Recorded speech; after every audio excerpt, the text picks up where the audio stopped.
next one is Reborn by Claudia McKinney. I really like Claudia McKinney's work. Vibrant colors are going to be beautiful. I also purchased this on a D-stash. It is 105 centimeters by 70 centimeters. It's a square kit with 51 colors, 2 AB, and 3 fairy dust. It has 117,880 square drills, and I've worked on this for 5 days. So this was 5 days worth. You know, I totally forgot to show you the storage containers for those.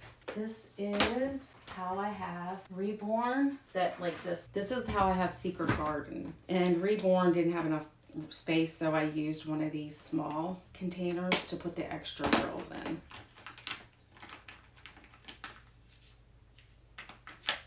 In the case of Secret Garden, this is the DiamondArtClub with the pink top. It feels heavier to me. You can see it's the older sticker because I purchased it off of a D-stash. That's how I have those stored.